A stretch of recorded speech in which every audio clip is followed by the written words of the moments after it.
Hello, everyone, and welcome to another episode of I Never Knew or Ink by Life Coach Maureen. Today, I have a really exciting guest with us today. He is very unique, not in the unique way that every one of my guests has a fabulous story of trauma healing and things that we've overcome. But in the way that he's unique is his methodology of overcoming trauma and the things he's doing to help others overcome their trauma. So I'm super excited to welcome Michael Thornhill. Welcome. Maureen, everyone, thanks so much for having me. An absolute pleasure to be here. Thanks so much. Okay, your accent alone just brings me joy.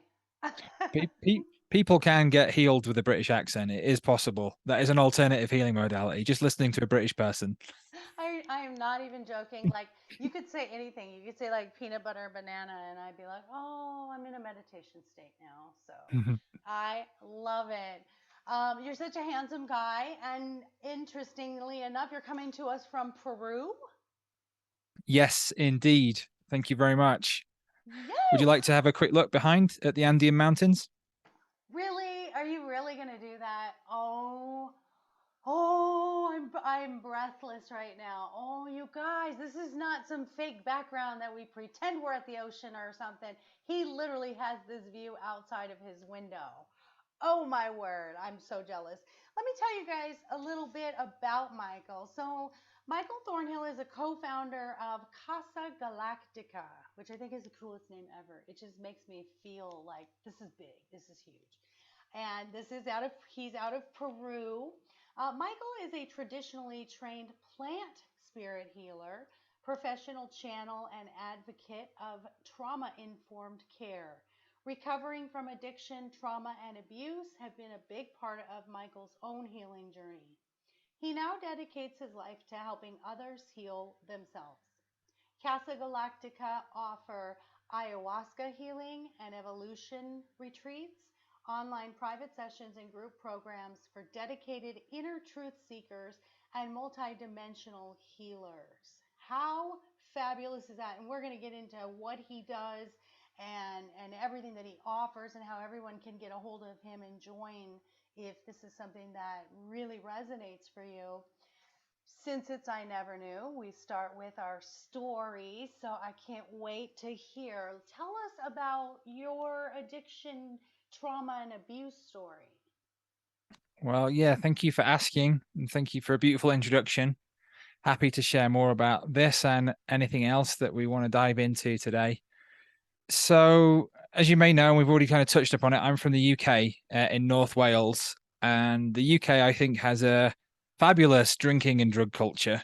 And it is kind of part of the culture that people go out on the weekends, they party, they listen to music, and it's just the way things are done. That was how it was growing up for me. And I got into smoking marijuana around about 12 years old and was drinking. And really, I had a period of time in my childhood where I actually stopped drinking, stopped smoking, and I was playing rugby, a sport in the UK for people who don't know that.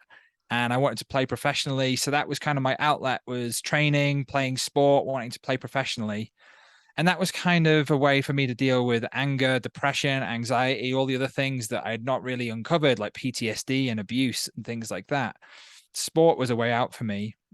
And then I got a scholarship to go to college to play rugby. And this college was from 16 years old onwards. That's how it works in the UK, slightly different. This is before university. And unfortunately, I injured my shoulder, or fortunately, you might look at it, because I wouldn't be here today if I'd not injured my shoulder. But at the time, it felt very unfortunate. And at that point, I just gave up. I just gave up and said, well, I tried. If I'm not going to play sport, I don't need to keep myself healthy. The main reason I kept myself healthy was so that I could be at optimum fitness and performance to continue to play rugby. And I went to university, I studied chemistry, and got very much into the party scene, into getting into harder drugs, music, partying, and was a DJ, producing music. Still a musician, still produce music, just in a different way.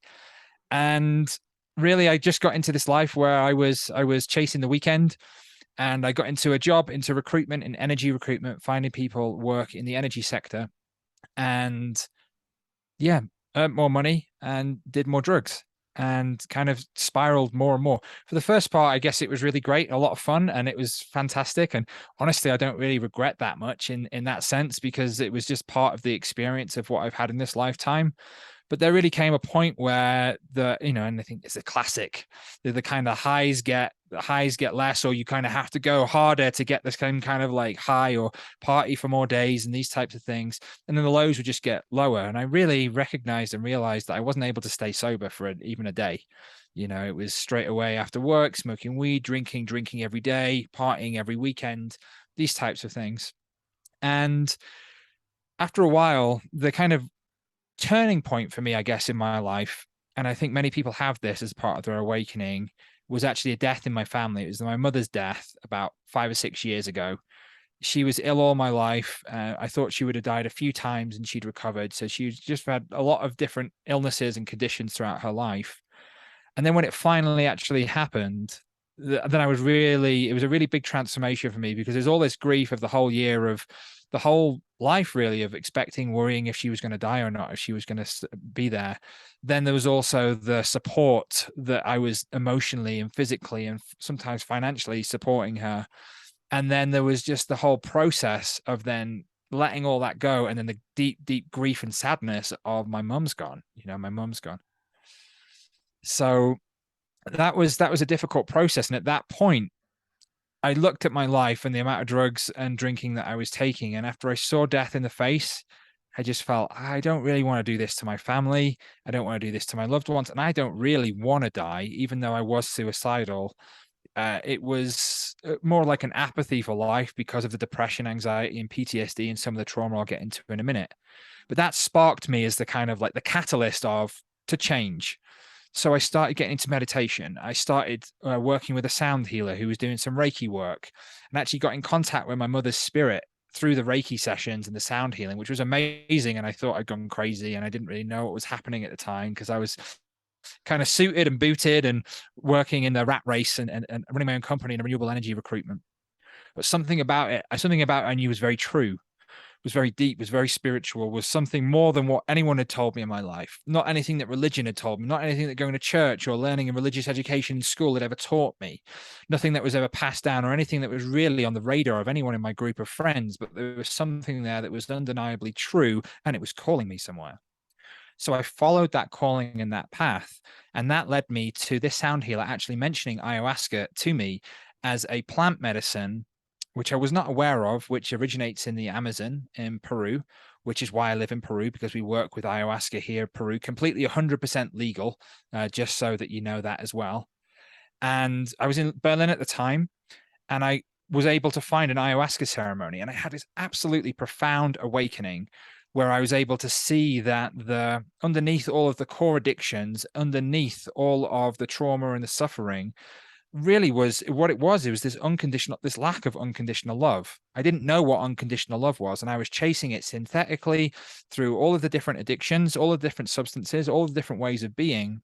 I went back to being reborn, living on breathing on my mother's chest, and feeling the unconditional love of my mother and father, and just feeling this healing the wounds, feeling the connection with my mother, recognizing that she still existed, that healing a deep wound within me. And then subsequent ceremonies, it took me to see that the life that I was actually living was completely out of alignment. This is not why I'd incarnated. This is not why I was here. And then on top of all of that, what I would say the lack of unconditional love, which was also wrapped in many different traumas, the unpacking of that, there was also this life that I was living that was completely out of alignment. So I was earning money to then just escape my life and spend it on drugs and partying, rather than actually living a life day in, day out, which is in alignment, which I can hand on my heart say is pretty much the case these days. Not saying that it's not off days. You think, okay, what's going on? But it's not like perfect, but hand on my heart, it's just like, I'm just so grateful for my life. Got a beautiful wife. We've got our business. We're able to live in service to others, have great conversations with people like yourself, and share about the magic of plant medicines, alternative healing modalities, and how people can come home to the truth of who they are. So just briefly, just bringing us up to speed to where we are.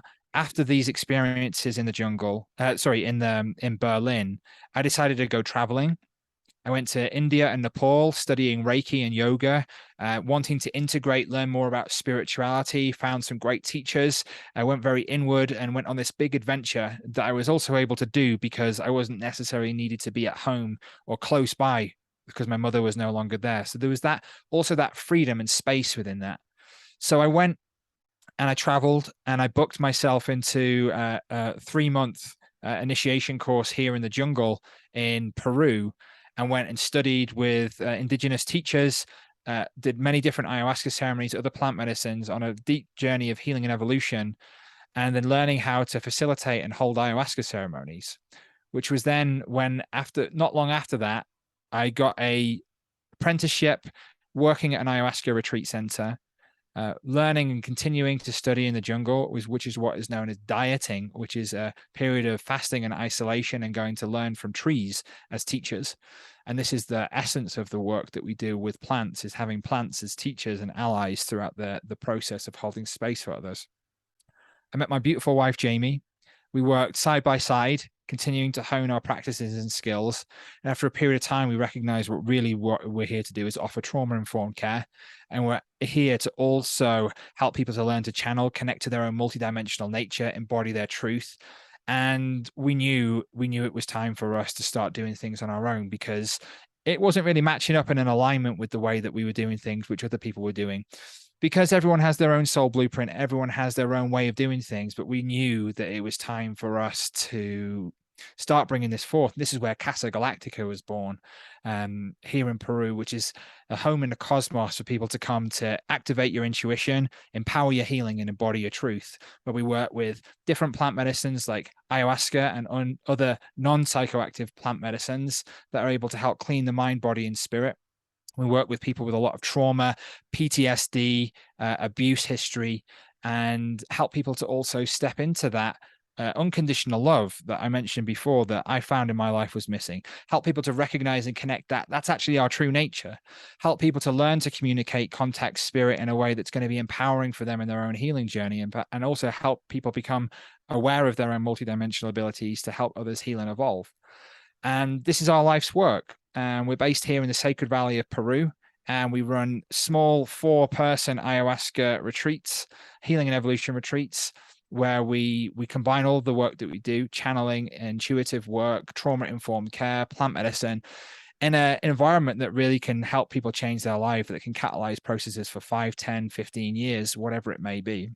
My own abuse history underneath the addiction was being sexually assaulted, violently, ritualistically abused as a child. And this was completely repressed. So over the last 5 years or so of my life, I've been unraveling that, healing the trauma, healing all of those wounds, among many others, learning to find myself, that love within myself, that unconditional love within myself. So it's not necessary for me to need that from outside of myself. And then, to the best of my ability, allow that to flow over to others and help them find the truth of who they are too. There's so much in that I absolutely love. And, it's interesting. A lot of us go through this awakening and this enlightenment looking for, oh, I'm going to find happiness, or I need to find this new thing. And I believe, just as you do, no, you just need to get back to where you were happy and back to that unconditional love that you have for yourself. And that trauma and those experiences just clouds it, right? Doesn't that just prevent us? The addictions just cover it. That's just, we fall into the overeating or drugs or alcohol because we're just covering something up and we haven't cleared it out yet. And I love all that you guys are doing. And I love that your wife comes to you at a time when you're at your best. I just did a dating podcast earlier where you got to be your best to attract the best. So cool that you and Jamie met that way. What do you think? I know that we're sort of, I think, here in the States embracing psychedelics. What's the connection between the ayahuasca and the psychedelics, and do you think there is similarities, or which is more effective? Yeah. So great question. And I think caveat, because if Jamie re-listens to this, I would probably say right now, I was on the way to being my best. She met me and she's been a big part of helping me heal that trauma process. It's like we met and then we both fell apart into each other's arms and then come back whole and complete, recognizing that. And it's been a journey. Wow, it's been a whole. We could talk to you about five hours just about that journey, but we'll move on to psychedelics and the states. So ayahuasca can be described as a psychedelic medicine. It's not really a terminology that we use so much. It's not something that's so resonant with us. We prefer plant medicine, but it would be described as a psychedelic or an entheogen. So in a similar category, although ayahuasca by far I would say is in a category of its own, it's completely different, just as other plant medicines are different. People might talk about magic mushrooms or psilocybin as a psychedelic, and that's what's becoming more decriminalized in the States and is kind of at the forefront, I would say, of the psychedelic movement in terms of decriminalization in the States.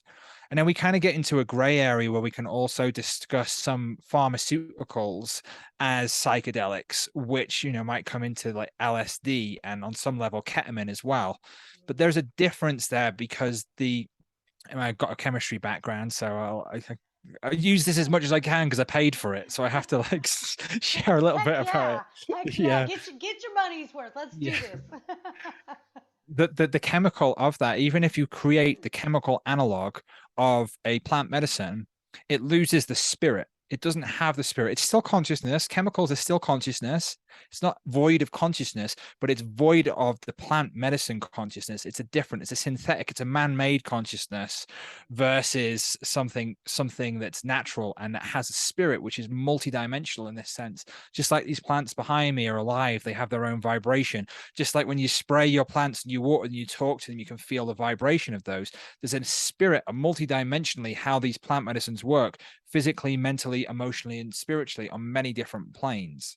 So I just want to make that differentiation first, and then talk about really what we would call, I think, is a psychedelic renaissance. I think I will be saying it something like that. That's happening right now, and I think that we need to be firstly embrace plant medicines, but simultaneously be aware that these powerful plant medicines are not something to necessarily play with or toy around with. Although, again, this is just my own personal experience, that engaging with these sacred plant medicines in a way that's trauma informed, in a way that's very catalytical for that healing process, can be very, very powerful. So I think it's really great that in the States this decriminalization is coming. My concerns are as follows. One, with decriminalization, that some people may just go around and use plant medicines in the not proper set or setting and perhaps re-traumatize themselves, and then actually make it difficult for these plant medicines to be legalized, because there'll be many cases of people taking this without experience, not in a ceremonial setting, not with someone to be able to look after them through that process, to help process that. Just like for myself, I had a load of repressed trauma that I wasn't aware of. Some people will take a plant medicine and they'll come into an awareness that perhaps they were raped or abused as a child, or something violent happened. How do you process that? What do we do? Because when that comes up, you can't put it back in the box, or you can try, but it can be re-traumatizing. So firstly, I would just say, whatever it is, again, nothing against people using plant medicines in their own way, is how do we avoid re-traumatization? How do we avoid re-traumatization? And that really is through education. That's through trauma-informed care. And that's through working with people, in my experience, who are able to guide you through that process. And ultimately and eventually, you may be able to learn how to do that on your own, just as it was for me. I wasn't capable of taking ayahuasca on my own at the beginning, but through going through many, many years of training, being able to then hold space for others, that was a perfect path for me. Everyone has their own path. The other side of what I would say is with regards to the complete institutionalization of plant medicines or psychedelics, where it only becomes available to practitioners or licensed therapists, which is then kind of like the other end of that spectrum, where we then just start putting all these rules and regulations on things which actually prevent the magic of the medicine from working with people. In that, we also, in my experience, because this is a really big part of the work, need to invite the ceremonial aspect of the work, because it's the ceremonial aspect of the way that we work with these in the right set intention and setting that creates that optimum environment for healing. Now, as a caveat as well, there is no one path. Some people will find it much better to be able to work with plant medicines in a way where they're working with a therapist who is trained in therapeutics with psychedelia. Some others may actually be finding that they're going out into nature and being able to meditate and put their own set and setting and be with the plants, be with nature, recognize themselves as oneness is actually the perfect path for them.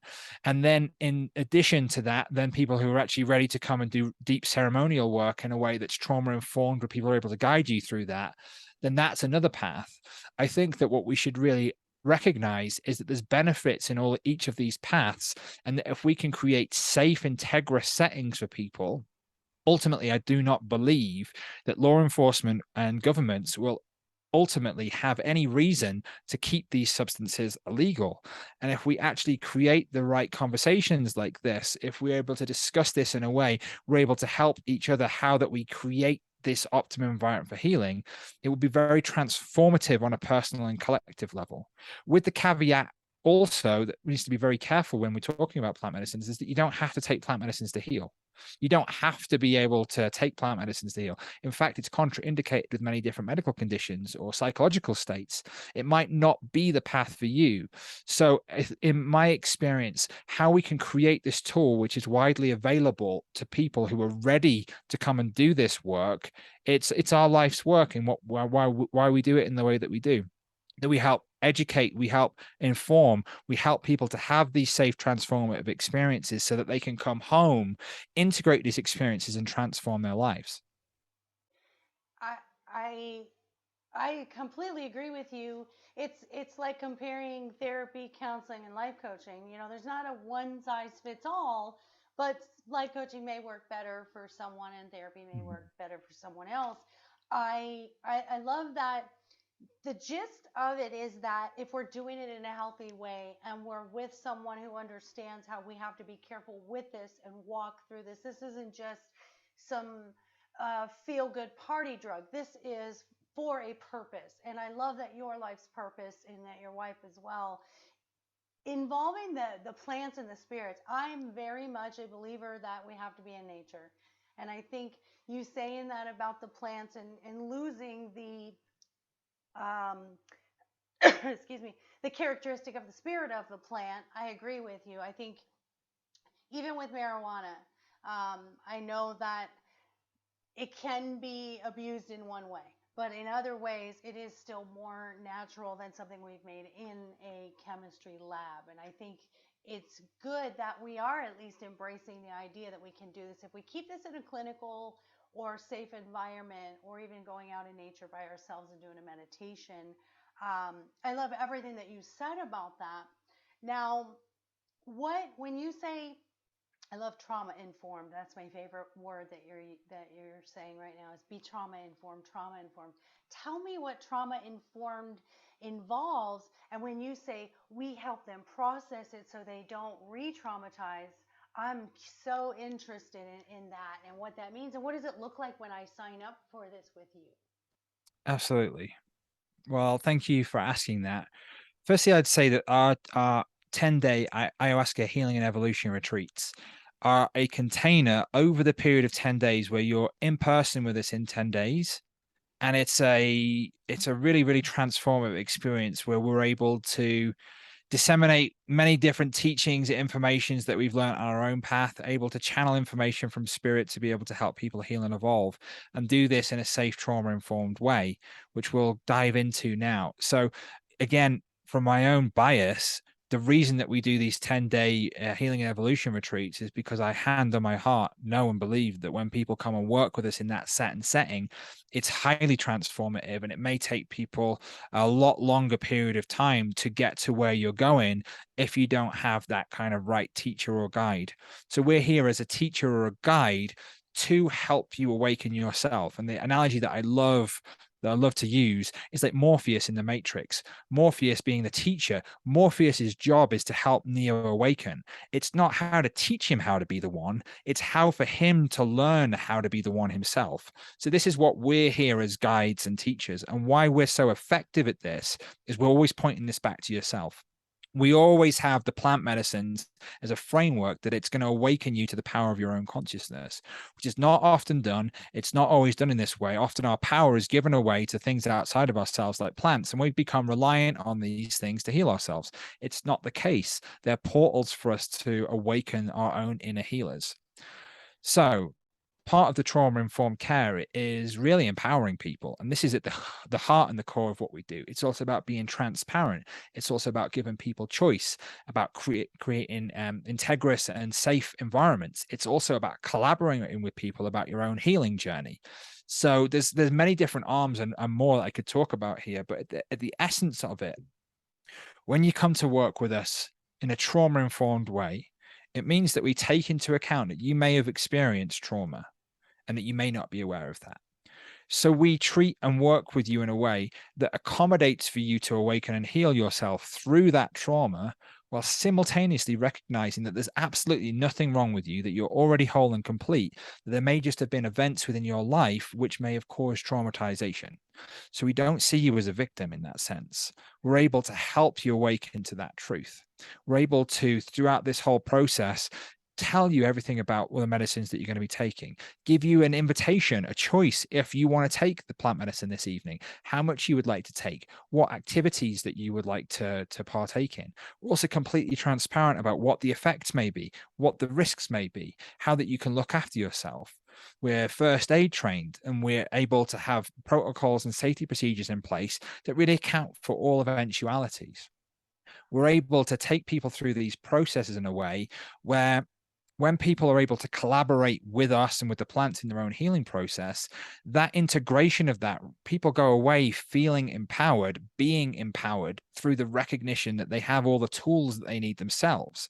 So it's really about, how do we build people up to recognize, I'm already this big. How do we help people create that foundation for healing? And that's very, very important. And there's more nuances to that in everything that we do, in the way that we also perhaps how any physical interaction or contact. For instance, sometimes we may need to help people, or we need to do some energetic healing or cleansing or things like this. It's just like, would you be okay if I put my hand on your head at the moment? So again, we're letting you know what we're going to do. We're giving you an informed choice. For instance, if someone's going through a process of remembering some PTSD or trauma or abuse, it might not be very useful for someone to put a hand on touch, or someone to say, I don't want anyone to touch me right now. So this is, we live our life. Jamie and I joke, we have a trauma-informed marriage. This is what because we've both gone through so much trauma and abuse in our own lives that we triggered so much out of each other. And, even situations of intimacy, of living life, of being able to express healthy boundaries, it really is a way of being. It's allowing people to heal that trauma without anyone feeling bad for the fact that you need some space, for enable to people to say no without feeling like it's putting someone out. Actually, to empower you to say, actually, it's awesome that you're ready to say no, because you might not have been saying no your whole life. So through this whole process, to come back to the informedness, the trauma-informed part, we're informing you about this whole process, like we're talking about what our retreats are here. If you go to our website, casagalactica.com, you'll see so much information about what it's like for us to come on a retreat with us. Whole FAQ section, whole video that takes you on a guided tour view through the sacred valley of where we live. So we give you all this information so that you can make an informed choice. We also have a really in-depth health and wellness screening questionnaire, plus a pre-retreat preparation session that we go through your whole entire trauma, abuse, physical, mental, emotional history, so that we're able to talk with you honestly and see if there's any contraindications that may be arising. Talk about any situations that may be a cause concern, or a red flag, or something that might cause you perhaps injury or harm if you were to partake in plant medicines. So we go through these vigorous health and safety checks at the beginning, so that we can ensure that people come to us are suitable participants to work in plant medicine. And if you're not, we work with you in different ways through our online trauma healing sessions, through online in-person work, through intuitive readings and different courses. We don't say that we won't work with you. And in many cases, someone who might not be perhaps the perfect fit for plant medicine at this stage in time, Perhaps after 2 or 3 months of working with us, then coming off some different antidepressants or medications, then perhaps in the future, you may be at that point where we can say, now it's safe for you to come and work with us. On the back end of that, we also have a really in-depth integration program where we have a monthly integration circle that's free for people to attend. We have this completely ongoing. You also have individual integration sessions. And then we also have much more work that you can continue to do with us online. So for us, you can work with us as long as you want. We never leave you alone. We're here. Well, that's so we will leave you alone if we want to. Coming back to the trauma-informed choice, we will never leave you alone in that sense, that we're here to support you through that process. And that's really a great joy for us to do that. So I would say trauma-informed care is being present with people exactly as they are, not judging people, and holding space for people to heal themselves, and trusting in that process of everything that we've just shared. That is so great because we're all at different stages, you know, and I'm listening to all the different ways that you meet people where they're at, because we're all at a different place in our experience, in this human experience. I um I am a medium. I am a spirit guide medium and found that out by mistake. We are all able to communicate. I know this. Everybody has these abilities. When you don't think that you're ever going to have these abilities, or don't even try to have these abilities, and they come, it can be a little scary. Mm-hmm. So when I wrote my first book, I started with the channeling, and I don't even remember writing that book. It was 8 weeks, start to finish, published. And I go back and read the book, and I was telling my husband, I said, "This is really good. I don't remember writing any of this. It's interesting how I was tuned in." Then through the life coaching, I started being able to do the readings and the mediumship and connect people to their spirit teams and their ancestors and their guides. So what's interesting is what you were saying is so neat. When you're in the enlightenment arena and you're in the what I would like to say self-awareness journey, or the soul journey, I find that we all have this different piece that we contribute. And as I listen to what you were saying, I think, you know, there's this step in life coaching that I do. I'm all about what you were talking about. Is I focus on what's good about you, and we build from there. And you talk about, we're going to clear out the trauma, and we're going to build on how amazing you are and this unconditional love you have for yourself. I think, and I want to know if you agree, that the bottom line of finding joy and living your purpose in this physical life is having that self love and understanding why you're here. Do you agree? Yeah, I think I'd like to break that down a little bit. Firstly, thanks for sharing the work that you do and the books that you've written. I'm sure are fabulous, and just can feel the vibration and the love that you share talking about it. So thank you for all the work that you're doing in service to everyone. Thank you. I think clearing out the trauma is an important part of the process. I think we can also get stuck there. And I think that is sometimes a trap that we fall in when we first start healing trauma and we start clearing out those blocks. We can find ourselves going into a deep process of healing, which can be, like a healing crisis. It can be very difficult for people to kind of, even be stable in relationships and work, because all this stuff that's been like kept away, like we were talking about the addictions, all that stuff. One part through my healing process, I didn't leave the house for 2 months when I was going through the deep depths. Thankfully, Jamie was able to support us. I couldn't work, I couldn't do it. I was able to go really deep into that healing process. And I think that we get very good at healing, because then we learn, we survive, we learn to survive, and then we learn to heal ourselves, and we get good at processing things. But then what we don't always naturally fall onto is the fact that we're actually designed to thrive, that actually on the other side of this, that we can come back to thriving. So yeah, the clearing out of that trauma, naturally on the other side of that is the unconditional love. Naturally on the other side of that is that peace and compassion. So when we go through that process of healing that trauma, other part of the work that we do is just that, what you were mentioning about connecting with spirit, a lot of the work that we do is self-realization, recognition of oneself as the unconditional love, as the infinite creator creation. Other work that we do is helping people learn to channel, learn to communicate with spirit, learn to activate their already innate intuitive abilities. As you said, everyone can connect to spirit. It's not a special gift. The fact that you're actually born on earth means that you are able to communicate with everyone and everything. It's just not mainstream. I think it's becoming more mainstream, but not super mainstream still. And that is the other aspect of when we can start coming out on that other side of the trauma cloud, we can actually start to recognize the magic and the innate wonder of the universe. And I think that's when we step from surviving to thriving. I completely agree with that. Now, our subconscious holds memory, and it is not geared through feeling. So it is not emotional. Our subconscious is a storage of memory. So when we clear out our trauma, how do we prevent going back to the memory in the subconscious when things are triggered? So I call it like your motherboard basically is your subconscious. So we try to clean out the motherboard, but sometimes there's a glitch and we go back to the old program. I like to think that's when I life coach the clients that I life coach. I like to say this is when our coping and our adaptation and our reframing come in. We have to practice it because there isn't a magic moment where all of a sudden our trauma is cleared and we're never going to go back to that again. So, what do you think of when it's revisited or it comes back up? How do we keep practicing releasing that? A few things come up, and I'm just going to come back to my marriage for a moment. And I choose to be married every day. I choose marriage. It wasn't a decision. It wasn't a decision a few years ago. It wasn't, oh, I decided to be married and now I'm married.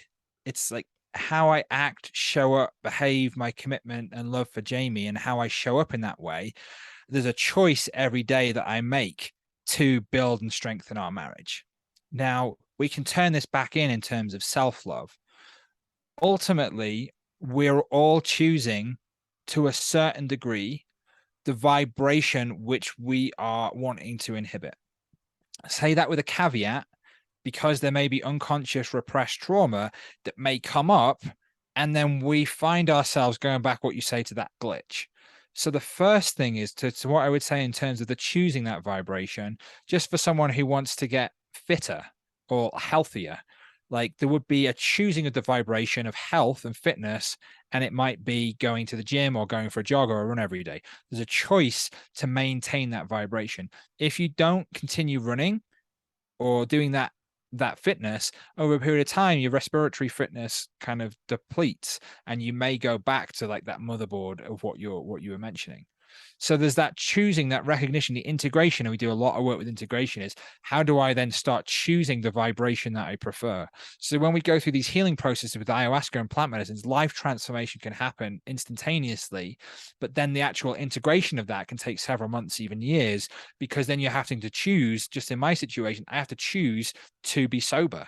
I have to choose not to do that. And for me, the choice is very easy these days. But for the very beginning part, very difficult, and it's not always been plain sailing.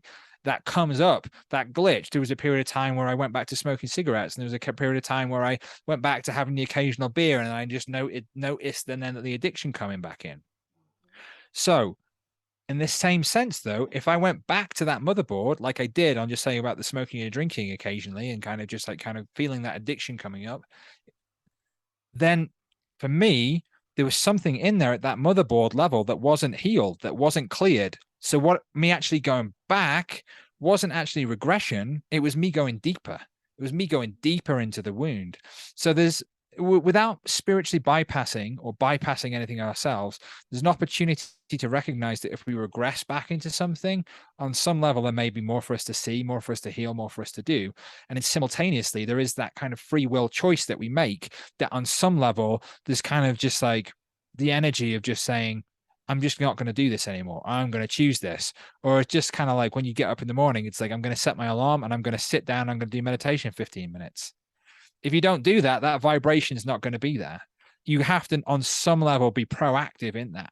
And that's what I would describe as the choice. When you're having the choice, you're having choice to act upon the vibration that you prefer. And then on some cases, it's involuntary when perhaps there is a repressed memory or trauma or something else that comes up, which is kind of just that situation of like when people just go back and they just can't stop drinking, or they just keep going in this situation.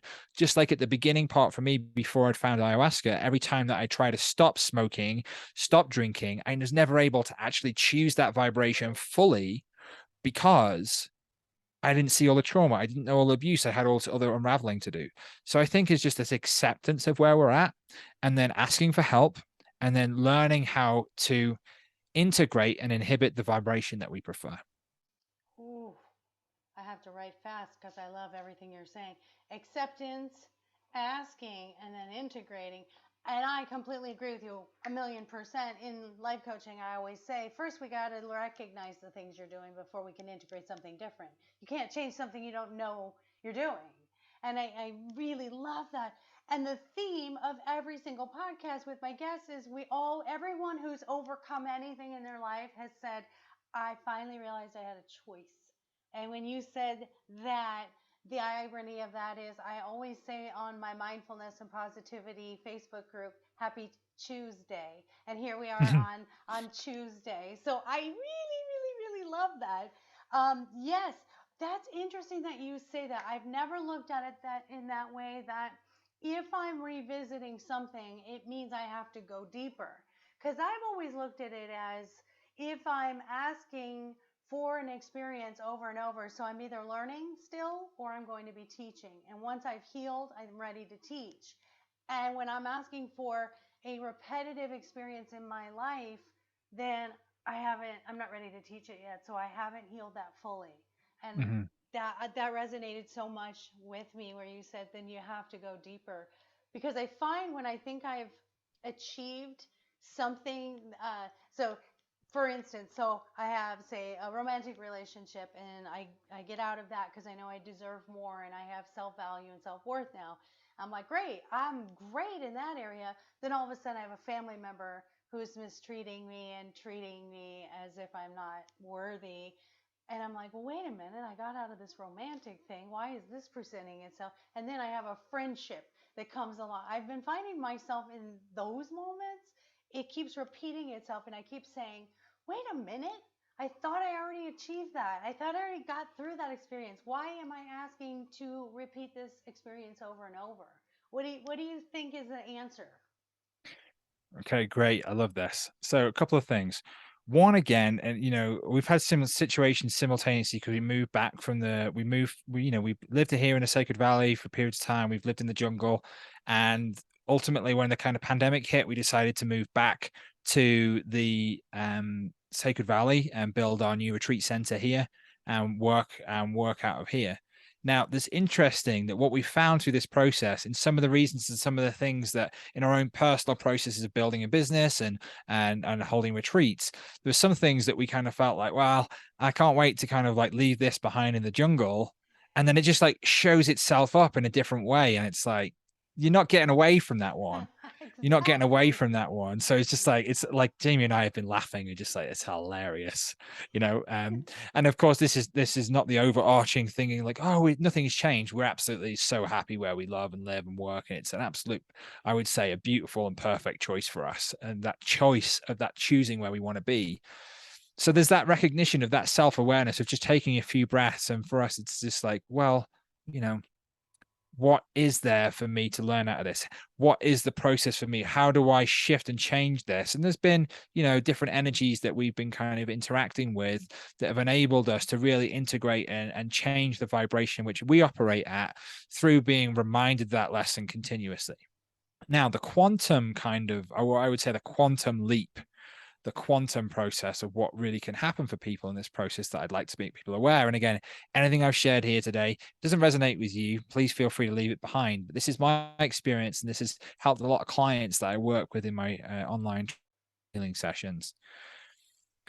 When we reach that point where that pattern and that behavior and that relationship and that situation keeps presenting itself, and we've kind of done so much healing on that process. We've really scraped the barrel in terms of all the lessons, all the knowings. The question to ask is, why am I afraid to let this go? Why am I afraid to let this pattern and behavior and go. And on some levels, feeling like we can't do things, or we can't do our work, or feeling like we can't have these relationships, or that I can't be happy, on some level, even though it sounds twisted, there is a benefit there that we actually on some level still believe that we're actually safer being small. We're actually safer being inhibited. That can often come back to our trauma and abuse and PTSD. But then the invitation is to take a look around, is like, is that really my situation in life now? Because I think on the inside, we all want to flourish and shine, but that coming out, that blooming, just like that butterfly coming out that chrysalis for the first time, that's a brand new world. And on some level, even though that old world has died, that chrysalis is no longer home, there's still that invitation for us to kind of just say, I'm not ready to come back out right now. So to kind of wrap that up into what we've been talking about in the integration, sometimes as we're coming out of that chrysalis, we might want to go back in for a minute and actually say, oh, there's a few more things inside that I need to kind of integrate and work through so that I'm actually going to feel like I can fly when I come out on the other side. But ultimately and eventually, I think that, like, as all birds fly from the nest, how many times you've ever looked over the side of that? Ultimately and eventually, when you feel ready, when you feel safe enough to do that in your own trauma-informed way, we all fly from the nest.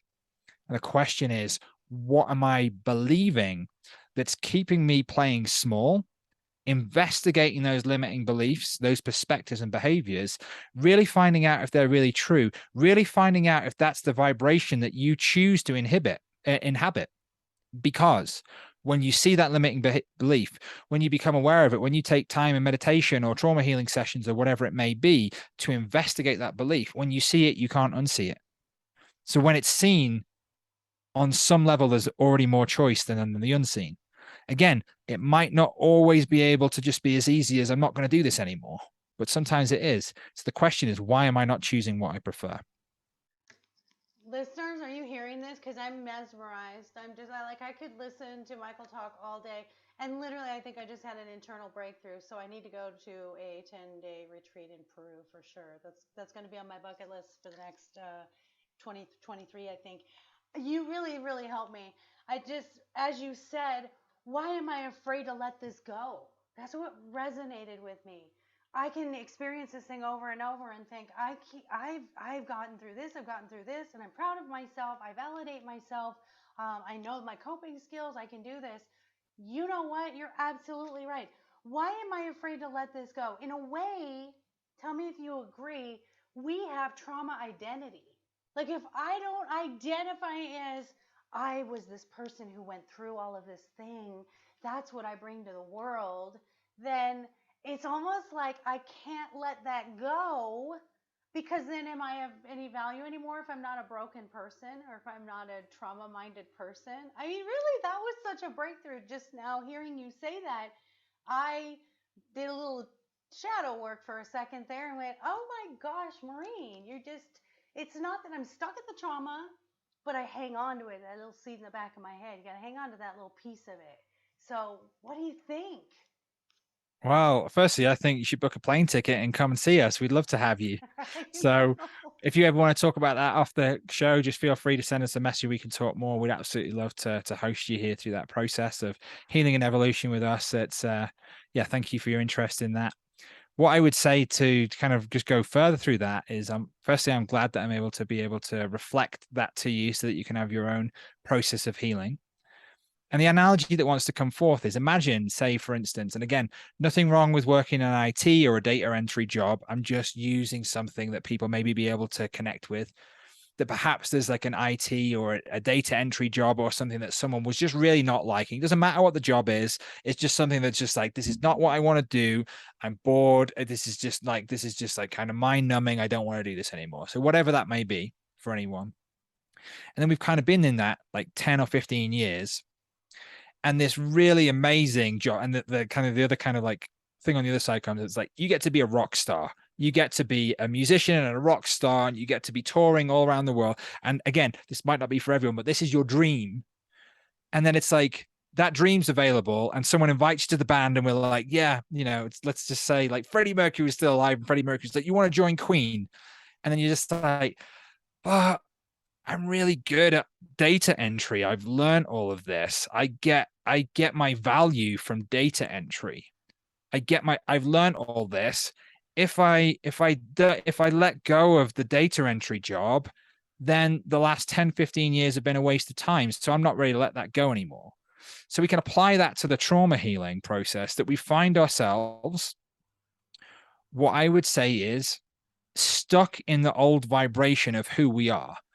And what that means is that there is a new timeline, there's a new earth, there's a new vibration, there's a new way of being that's actually all in alignment with unconditional love, passion, where things come to you, abundance come to you, relationships, whatever it is, that things are easy. Things are easy. Things just come to you. But we don't know that. We can't trust that straight away because we're still in that trauma mindset. We're still in that situation where we're holding on to the old identity. So when we hold on to that data entry job, when we hold on to that data entry job, because on some level, that has been the thing that's got us through from being at a situation with no job, where we didn't have any money, we didn't have any food or a roof over our head. So at that point in time, identifying with a data entry person or the person who's able to heal their own trauma is actually really powerful because it's actually been a step forward on some level. But then there's the disbelief that your life can get any better. The only reason that you're holding on to the things that no longer serve you is because you don't believe that you deserve anymore. Like you don't know that that is available to you. Because if you truly believed that you could be a rock star and run around the world and you'd be completely abundant and all these other things, you just turn around tomorrow and you'd hand your notice in and you go and live the life that you prefer. So the question that we come back in is it, why do I not know that I deserve love, happiness, and joy? Why do I not believe in myself? Then we can come up against a load of other limiting beliefs, other things like that. We can investigate those. But the invitation is to know, to trust, and I can say this from my higher self, from experience of dying over and over again, just dying over and over again, different lives, situations, jobs, work situations. Um, I can honestly say that we only let go of things that no longer truly are resonant for us. So you can live with that mantra is that I'm ready to invite all the things in my life that are truly in alignment with me. And I'm ready to let go of all of those things that no longer serve me.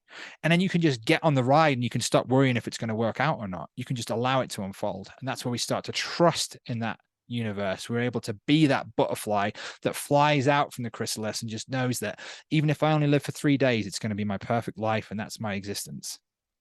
Yes. Oh, the butterfly. We all need to be butterflies. It's letting go of the self preservation survival mentality because this is what I know. And I think that's the one side of the veil and the other side of the veil where people fear what they don't know. And so they think, what I do know, it's not everything that's serving me the best it could serve me, but at least it's what I know. And that fear is really that limiting belief of being able to just take that leap off that cliff. And I just love that we all see that the same way. Anyone who's been through anything knows without taking that step and being that Freddie Mercury, you're never going to know. And do you want to die with the regret or do you want to just take the chance that maybe it's not, going to fail? Yeah, it's beautiful. And I think the other question to ask is when does self-preservation become self-degradation? When does that change? Because something that might have been self-preservation 6 months ago, because you've changed, is now actually a cage that's keeping you contained.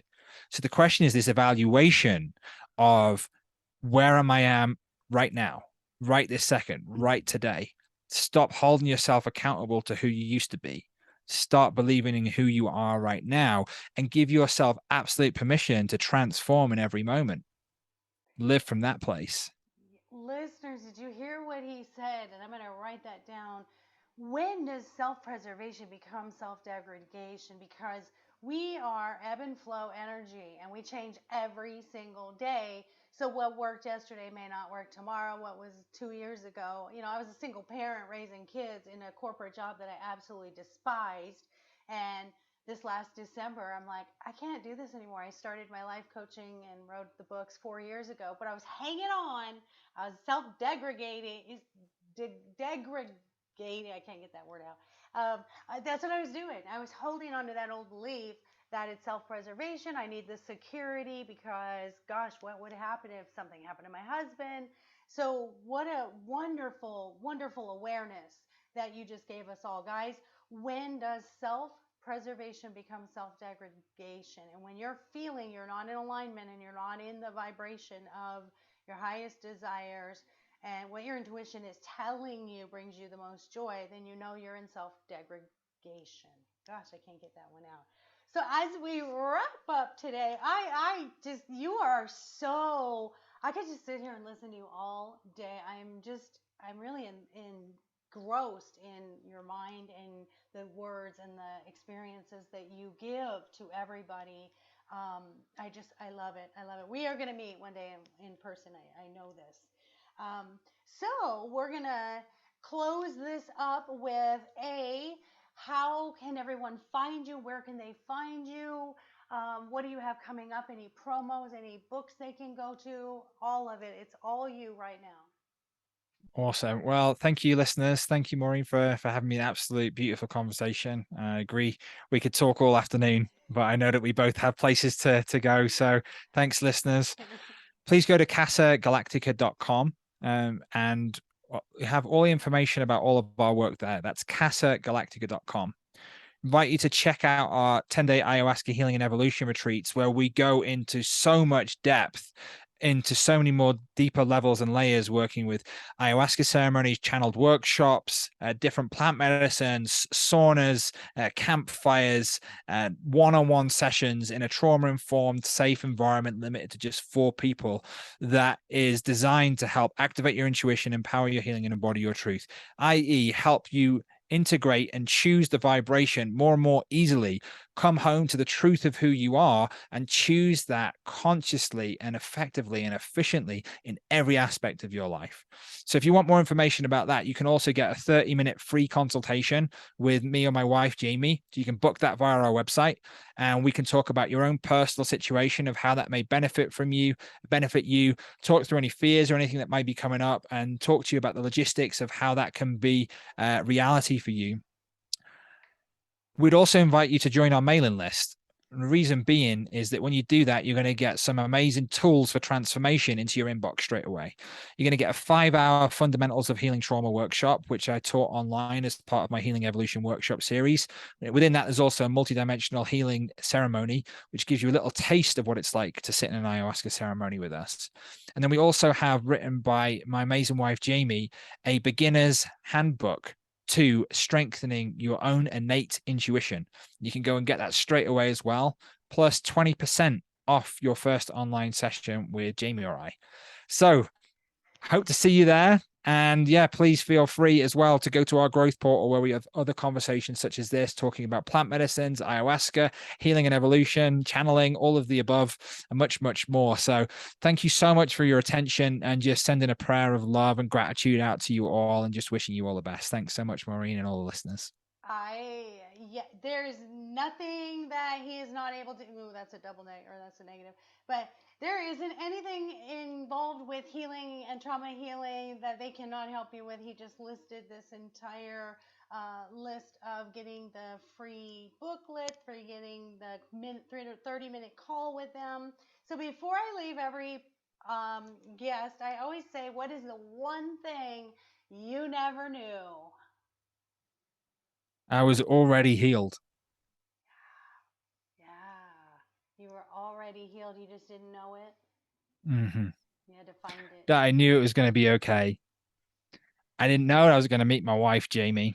I didn't know that I was going to live this. I didn't know that I was going to go from a 12-year-old kid feeling like I wanted to die to living this life that's just filled with so much joy and love and compassion.